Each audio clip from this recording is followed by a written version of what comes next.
पहलगाम हमले को लेकर कांग्रेस के राष्ट्रीय अध्यक्ष मल्लिकार्जुन खड़गे ने दावा किया है कि हमले के 3 दिन पहले ही पीएम मोदी को खुफिया रिपोर्ट मिली थी, जिसके आधार पर प्रधानमंत्री ने अपनी कश्मीर यात्रा को रद्द कर दिया था। खड़गे के इस आरोप पर बीजेपी ने जोरदार पलटवार किया है। देखिए इस रिपोर्ट में। को लेकर केंद्र सरकार पर कांग्रेस का निशाना। कांग्रेस के राष्ट्रीय अध्यक्ष मल्लिकार्जुन खड़गे का बड़ा दावा। हमले से 3 दिन पहले पीएम को मिली थी खुफिया रिपोर्ट। खड़गे ने पूछा, सुरक्षा बलों को क्यों नहीं दी गई जानकारी? पर थी, क्या बोलते, भेलपुरी खाली से मेरा पति साइड में था, एक इंसान है, उसने उसको गोली मार दी। यहाँ पे उसने बोला कि शायद मुस्लिम नहीं है, उसने उसको गोली मार दी। पहलगाम आतंकी हमले के बाद भारत और पाक के रिश्तों में तनाव है। भारत के एक्शन से पाकिस्तान में घबराहट है। 7 मई को देश में सिविल डिफेंस मॉक ड्रिल होने वाला है। पाकिस्तान सीमा पर हवाई अभ्यास के लिए भारत ने नौटाम जारी किया है। लेकिन इन सबके बीच कांग्रेस के राष्ट्रीय अध्यक्ष मल्लिकार्जुन खड़गे ने बड़ा दावा किया है। रांची में कांग्रेस की संविधान बचाओ रैली में खड़गे ने दावा किया कि पहलगाम हमले से 3 दिन पहले पीएम मोदी को खुफिया रिपोर्ट मिली थी, जिसके आधार पर प्रधानमंत्री ने कश्मीर दौरा रद्द किया था। लेकिन आखिर खुफिया रिपोर्ट की जानकारी सुरक्षा बलों को क्यों नहीं दी गई? खड़गे ने पूछा कि आखिर क्यों नागरिकों की सुरक्षा के इंतजाम नहीं किए गए? हमले के 3 दिन पहले ही वहां इंटेलिजेंस रिपोर्ट मोदी जी को भेजा था और उसी लिए मोदी जी ने कश्मीर जाने का प्रोग्राम कैंसल किया था। ये मैं एक पेपर में पढ़ा। जब इंटेलिजेंस लोग आपकी रक्षा के लिए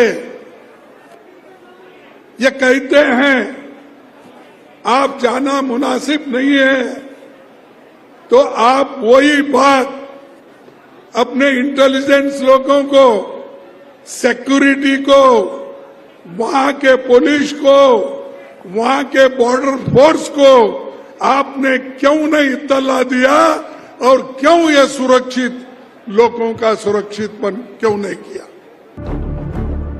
मल्लिकार्जुन खड़गे के बयान पर बीजेपी ने पलटवार किया है। प्रतुल शाहदेव ने कहा कि देश में अब तक 2 बार सबसे बड़ा इंटेलिजेंस फेलियर हुआ है। पहला जब तत्कालीन प्रधानमंत्री इंदिरा गांधी की हत्या हुई थी, दूसरा 26/11 के हमले के दौरान। लेकिन बीजेपी ने कभी सवाल नहीं उठाए और अब जब सरकार ने इंटेलिजेंस फेलियर की बात मानी है, तब भी कांग्रेस पीएम मोदी पर सवाल उठा रही है। आज जो इंटेलिजेंस फेलियर की बात कर रहे हैं और देश के लिए प्रधानमंत्री पर तरह तरह के प्रश्न उठा रहे हैं, तो इनको याद रखना चाहिए कि देश में 2 बड़े सुरक्षा फेलियर हुए। भारतीय जनता पार्टी ने इन दोनों सुरक्षा फेलियर्स की ओर ध्यान आकृष्ट किया, लेकिन सरकार पर कभी उंगली नहीं उठाई। इधर जेएमएम ने कहा है कि सवाल ये नहीं है कि आतंकी हमला क्यों हुआ, सवाल ये है कि आतंकी हमले का जवाब देने में देरी क्यों, जिस पर बीजेपी ने पलटवार किया है। देखिए, सवाल ये नहीं है कि किसको पता था किसको पता नहीं है। सवाल ये है कि ये जो घटना घटी ये दुर्भाग्यपूर्ण है, काफी दुखद है और देश के लिए शर्मनाक है।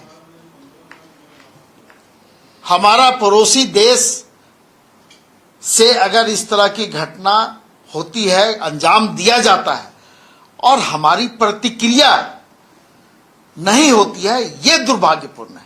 तो जवाब दिया जाएगा ना सिर्फ आतंकवादियों को बल्कि आतंकवादियों के आकाओं को भी।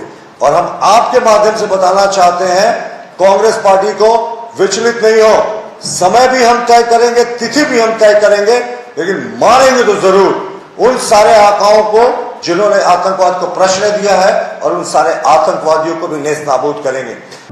हालांकि मल्लिकार्जुन खड़गे ने एक बार फिर साफ किया कि पहलगाम आतंकी हमले को लेकर कांग्रेस केंद्र सरकार के साथ खड़ी है। आतंकवाद के खिलाफ लड़ाई में केंद्र सरकार जो भी सख्त फैसले लेगी, कांग्रेस उसके साथ खड़ी रहेगी। वहीं झारखंड मुक्ति मोर्चा ने भी दोहराया है कि इस मुद्दे पर पार्टी केंद्र सरकार के साथ खड़ी है। न्यूज़ 11 भारत के लिए रांची से विपिन, राकेश और रुचि की रिपोर्ट। पहलगाम में आतंकी हमले के बाद भारत के सख्त रवैये से पाकिस्तान में खलबली मची है। पाकिस्तान की चौतरफा घेराबंदी के बीच भारत सरकार अपने नागरिकों की सुरक्षा की तैयारी में भी जुट गई है। केंद्रीय गृह मंत्रालय ने 7 मई को नागरिक सुरक्षा के लिए मॉक ड्रिल करने को कहा है। झारखंड के भी 6 शहरों में मॉक ड्रिल होगी। देखिए रिपोर्ट। पहलगाम हमले के बाद पाकिस्तान से तनाव के बीच 7 मई को देश के 259 इलाकों में युद्ध के दौरान बचाव के तरीकों की मॉक ड्रिल होगी। इनमें राज्यवार संवेदनशीलता के आधार पर जिलों को कैटेगरी 1 से 3 के बीच बांटा गया है। कैटेगरी 1 में वो डिस्ट्रिक्ट हैं जो सबसे सेंसिटिव हैं। ऐसे कुल 13 डिस्ट्रिक्ट हैं, जबकि कैटेगरी 2 में 201 और कैटेगरी 3 में 45 डिस्ट्रिक्ट शामिल हैं। झारखंड के 5 जिलों में मॉक ड्रिल होगी, जबकि बारूद फैक्ट्री होने के कारण गोमिया में मॉक ड्रिल कराया जाएगा। देश के 259 शहरों में होगी मॉक ड्रिल। झारखंड के 6 शहरों में civil defence mock drill. Category 1 से 3 तक में रखे गए हैं जिले। कैटेगरी 1 में सबसे संवेदनशील जिला। कैटेगरी 2 में रांची, जमशेदपुर, बोकारो और गोमिया। कैटेगरी 3 में गोड्डा और साहिबगंज। केंद्र सरकार ने सुरक्षा तैयारियों को लेकर ये बड़ा कदम उठाया है। मॉक ड्रिल के तहत एयर रेड वार्निंग सायरनों का संचालन होगा।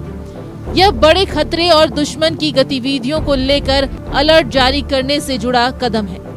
नागरिकों और छात्रों को संभावित हमलों की स्थिति में खुद को सुरक्षित रखने के लिए आवश्यक नागरिक सुरक्षा तकनीकों का प्रशिक्षण दिया जाएगा। क्रैश ब्लैकआउट की व्यवस्था की जाएगी। इसके तहत दुश्मन की हवाई निगरानी या हमले से शहरों और ढांचों को छिपाने के लिए आपातकालीन प्रोटोकॉल लागू किया जाएगा। मॉक ड्रिल के दौरान हवाई हमले की चेतावनी देने वाला सायरन बजेगा। सायरन सुनकर घबराएं नहीं, शांत रहें, प्रशासन के निर्देशों का पालन करें। वहीं मॉक ड्रिल के दौरान क्रैश ब्लैकआउट का भी अभ्यास होगा। इस दौरान सभी लाइटें बंद कर दी जाएंगी ताकि दुश्मन के लिए निशाना लगाना मुश्किल हो। इस दौरान अपने घर की खिड़कियां, रोशनदानों और दरवाजों को काले कपड़ों या किसी चीज से ढकें ताकि रोशनी बाहर न जाए। सड़क पर वाहन चलते समय लाइटें बंद करें, जैसा प्रशासन का निर्देश हो। सायरन बजने पर तुरंत खुले इलाकों से हट जाएं। किसी सुरक्षित इमारत, घर या बंकर में शरण लें। घर से बाहर हैं तो नजदीकी इमारत में घुस जाएं। टीवी, रेडियो और सरकारी अलर्ट्स पर ध्यान दें। अफवाहों से बचें और सिर्फ आधिकारिक स्रोतों से जानकारी लें।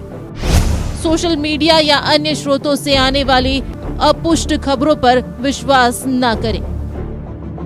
देश भर में मॉक ड्रिल की तैयारी चल रही है। आपातकालीन परिस्थितियों में सुरक्षा के मद्देनजर ये मॉक ड्रिल किया जा रहा है। इस दौरान राहत कार्यों के लिए विभिन्न विभागों की तत्परता और समन्वय की भी जांच हो सकेगी। Bureau report, news 11 Bharat.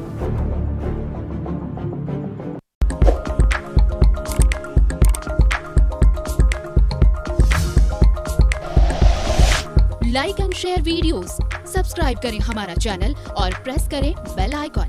News 11 Bharat, सच है तो दिखेगा।